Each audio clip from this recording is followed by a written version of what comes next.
of the greatest theological developments of the last century was significant progress in the Church's understanding of the sacrament of marriage. The Church has always considered virginity to be higher than marriage, and always held up chastity in the consecrated life to be an anticipation of heaven. At the same time, though, the Church has also always roundly condemned those who thought that marriage was somehow not part of God's plan. When the Protestant Reformation denied that marriage was one of the 7 sacraments instituted by Christ for the salvation of souls, the Church vigorously defended that marriage was not just a natural civil contract that could be made and unmade by human beings, but a supernatural, sacramental covenant. Those whom God has joined together, no man may rend asunder. Yet there was still this lingering suspicion among some Catholics that holiness was something for priests and monks and nuns. They're the professionals at this kind of thing. And that marriage was somehow second fiddle. When seminarians studied marriage, like when they studied moral theology, it was often as a branch of canon law.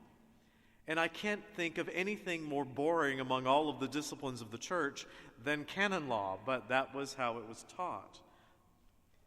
I mean, marriage is a weird thing because as a public institution that is both natural and civil, as well as sacramental and ecclesiastical, the Church developed an impressive body of laws to protect and defend the uniqueness of the marriage covenant.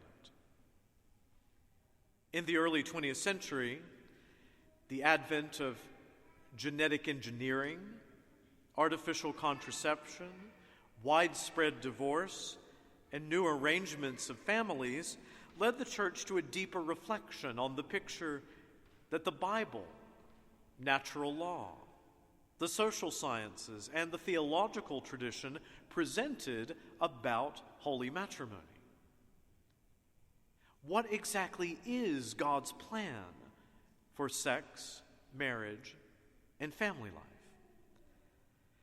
From Pius XI's Casti Connubii, which is a wonderful encyclical and unfortunately too forgotten, to Pope Francis's Amoris Laetitia, one of these things is not like the other, the magisterium of the Catholic Church has struggled to provide Catholics with a broader vision of the truth of this sacrament. John Paul II, in particular, in his writings, encyclicals, and Wednesday audiences, has provided the Church with a rich catechesis on marriage that I think that we're going to be unpacking for generations to come. You know, it is a wonderful thing that even in our own parish, we are very blessed to have many great staff people, but our own Angela Calabro, our Director of Catechesis and Evangelization, is our own resident expert on these questions. It's a great blessing that we have here. Now, the Church deliberately has raised to the altar several couples for whom marriage was their path to heaven. You know, there's always a method to the madness here at Prince of Peace, right? The quiet room over there, right? So hello to my people in the quiet room. There is the icon of Saints Louis and Zélie Martin and Saint Therese and all of their numerous brood of holy daughters. It's there for a reason, right? Because the Church is upholding in our time that families can be incredible places of sanctification. Many Catholic young people today take seriously a call to discern God's will for marriage in a way maybe a little bit more meticulously than in some years past. You know, sometimes I have these, young men who come to me and they're agonizing about, God's will for marriage for them. And I said, well, you've got to go on a date at some point during this whole process, right? Priests never had this conversation 50 years ago. Now, of course, all of this fervor is taking place at a time when there is widespread rebellion within the church against both the classical and newer forms of that teaching, and when everything from popular culture to legislatures are redefining marriage far from anything that resembles what the church considers it to be.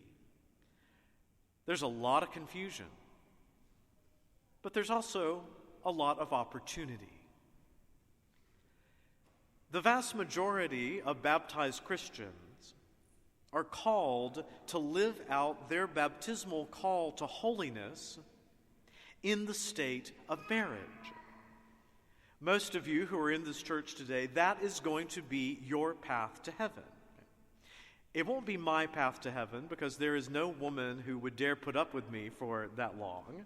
So, different path, same goal. Family is the domestic church, where the faith is first heard and imparted to a new generation. The parish church, where we worship and receive our sacraments, in many ways is an outgrowth of that domestic church.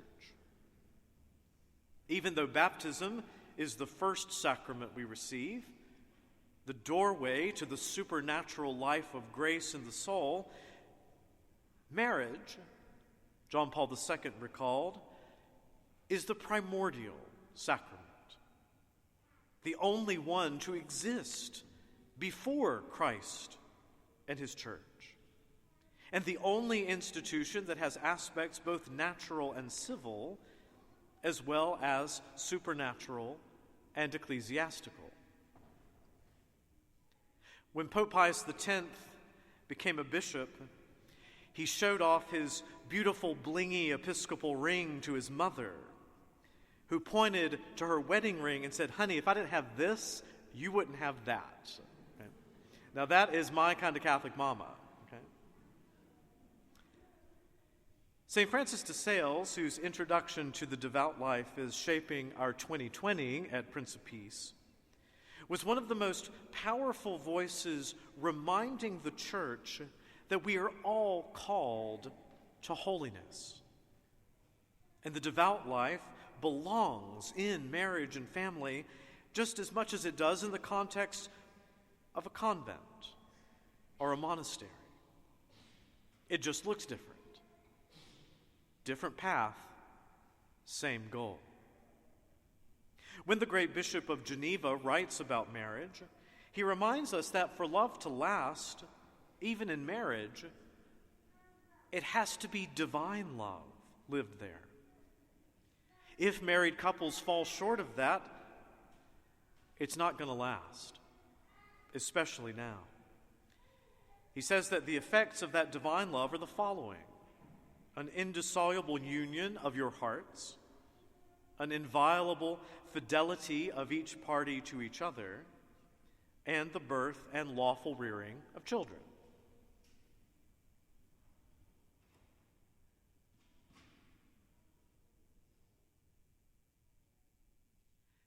Now, I have to admit, St. Francis de Sales, as much as his teaching is so relevant today, is still a child of his age. Both radical feminism and the authentic Christian feminism of our time may rankle at his characterizations of the weaker sex. I remember my mother telling me, "Christopher, if a woman can go through childbirth, then that is not the weaker sex. So don't ever say that in front of my face or I'll slap you." So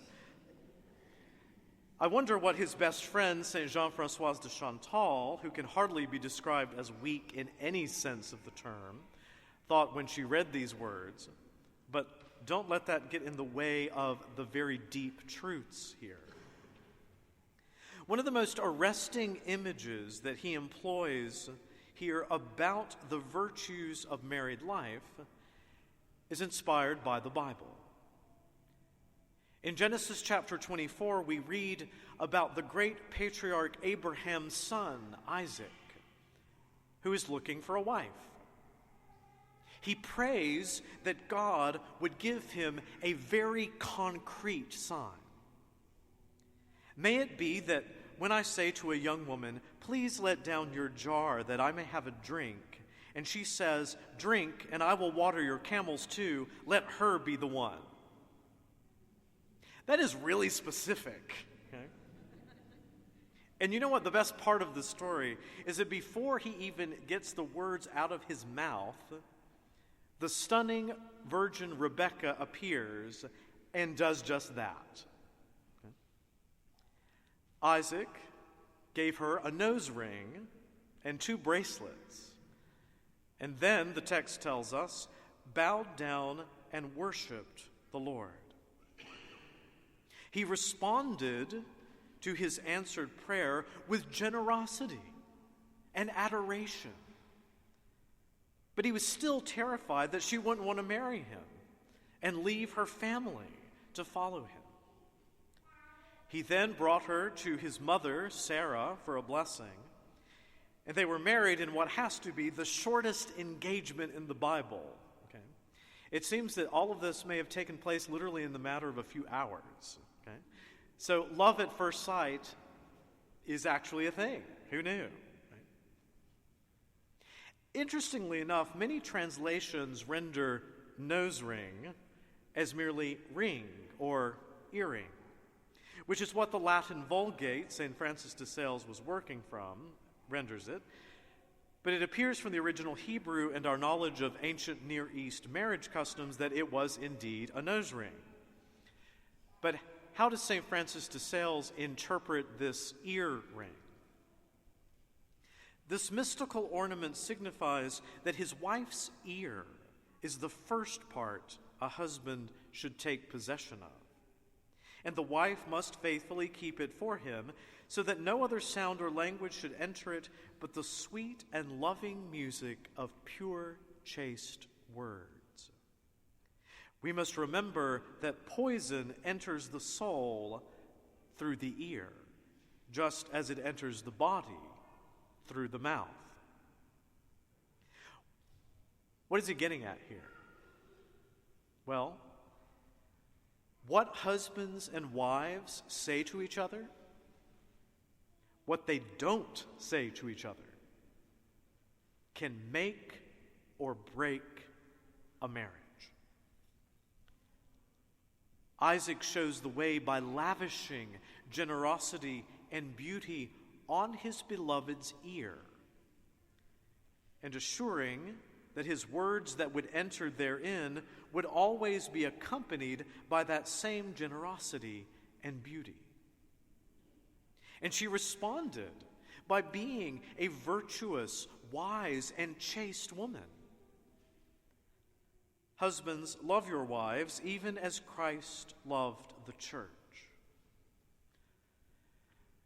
Now, it is not part of the vows in the modern Catholic marriage rite, and even in many of the traditional Catholic rites, but in some places it was very common for women in the marriage vows to promise to obey their husband. And now there are many women, they hear, they're like, nope, don't even think about it, right?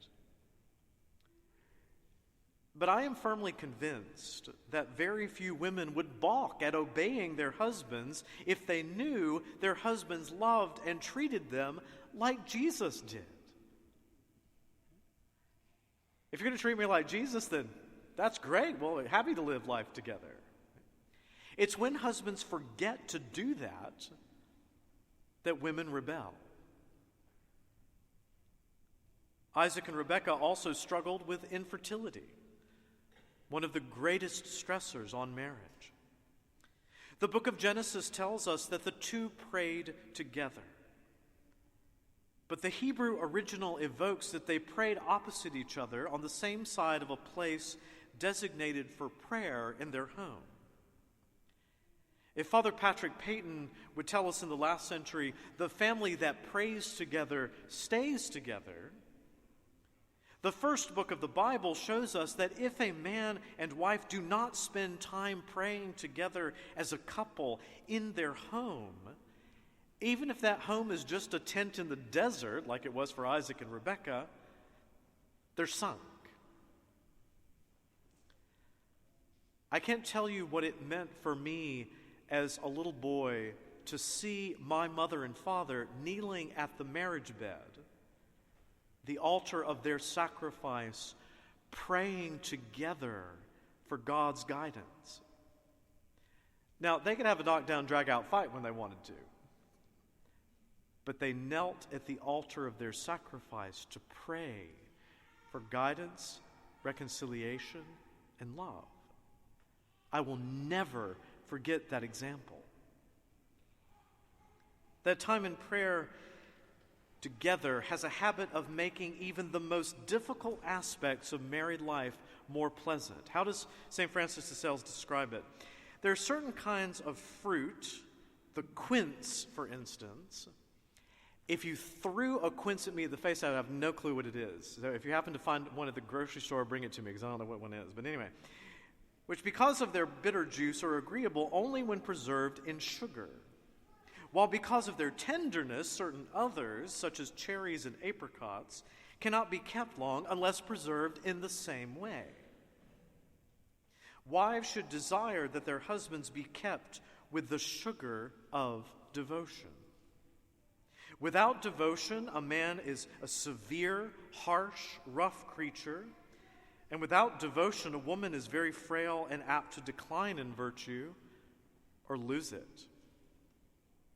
So in other words, married couples give each other some sugar, okay? A lot of sugar, in the form of affection and tenderness and prayer. And your union will be preserved, and you will both avoid becoming less versions of yourselves. Finally, St. Francis de Sales reminds us of the connection between the public worship of the church and the liturgical character of the domestic church.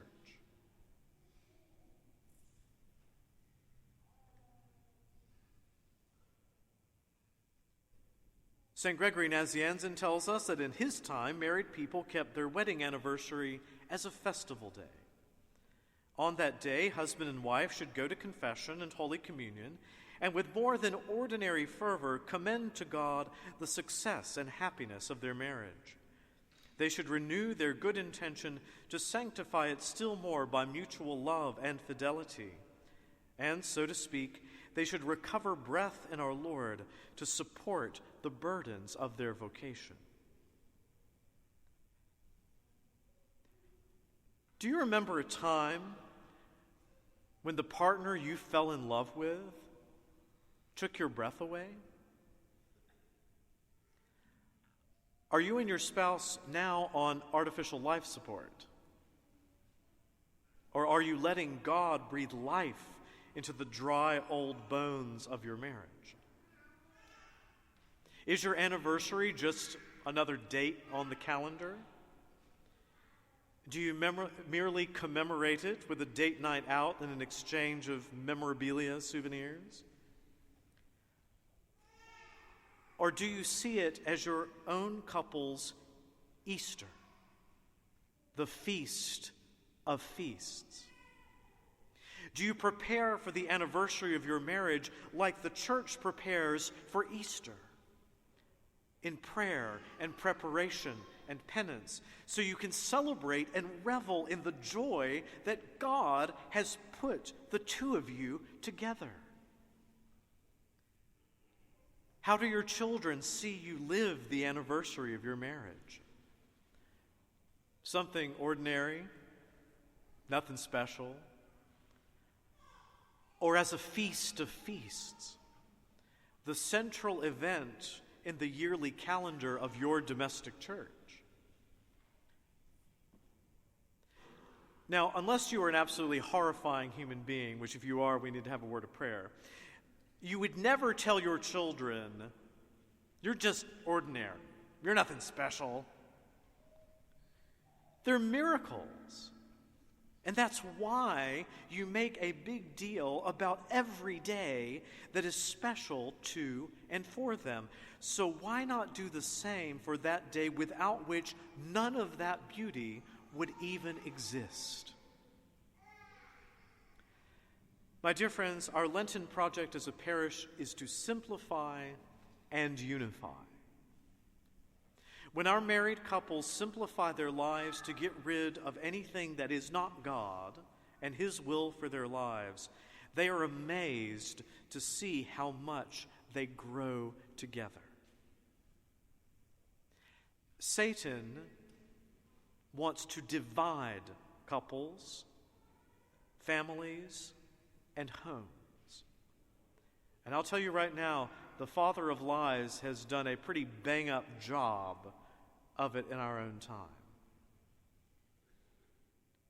To unite them again requires putting God back at the center of our lives and our marriages. Do that and see how wonderful are the works of the Lord.